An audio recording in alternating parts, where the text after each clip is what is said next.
검찰청 폐지로 경찰이 모든 수사권을 가져가자 검사의 보안 수사권 필요성을 놓고 임지봉 교수와 차진아 교수의 법리 논쟁 한번 들어보시죠.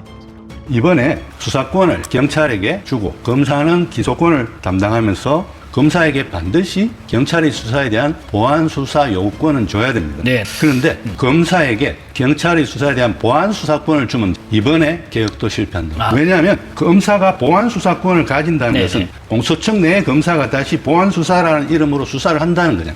그건 검사가 여전히 수사권을 가지는 것을 의미하고요. 보안 수사권을 점점 확대하고 또 남용하기 시작할 겁니다. 검사에게 수사권을 박탈하는 의미가 사라지게 됩니다.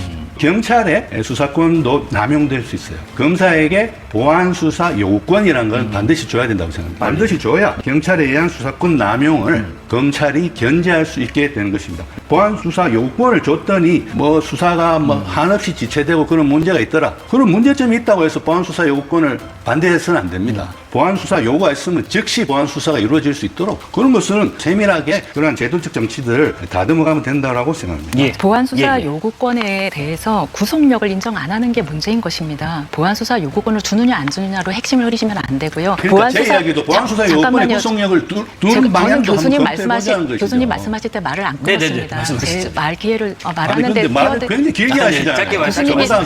교수님이 더 길게 하셨습니다. 보안수사 요구권의 구속력을 인정하지 않기 때문에 핑퐁 현상이 일어나는 것이고요. 수사와 기소를 분리하는 것이 마치 상권 분립인 것처럼 그렇게 잘못 설명하시는데 그게 아니고 지금 전 세계의 선진국들 중에서요. 이 수사와 기소라고 하는 것은 분리될 수가 없습니다. 수사와 기소가 분리되어 있다는 국가는 4인 소추주의를 취하고 있는 나라고요. 그리고 대표적인 나라가 영국이 있습니다. 이러한 영국도 최근에 왕실의 그 기소청을 설립해가지고 국가소추주의를 도입을 했고요. SFO라고 해서 중대비리수사청이라는 게 있습니다. 여기서 처음에 수사만 하게 했다가 수사라고 하는 것은 기소와 공소유지 활동을 생각하지 않으면은 수사를 제대로 할 수 없거든요. 공소유지 활동을 하는 사람도요. 수사에 있어서 핵심적인 포인트가 뭐냐 하는 걸 잘 모르면 공소유지 활동 제대로 할 수 없습니다. 이런 문제 때문에 이 SFO라고 하는 Serious Fraud Office라고 하는 이 기관에도 검사를 파견해서 기소권을 줬습니다. 수사와 기소를 분리하는 게 아니라 융합해가지고 지능적인 중대 비리 범죄에 대해서 경제 범죄에 대해서 효율적으로 대처하고 공소유지 활동을 제대로 할 수 있도록 하는 것이 전 세계적인 트렌드인데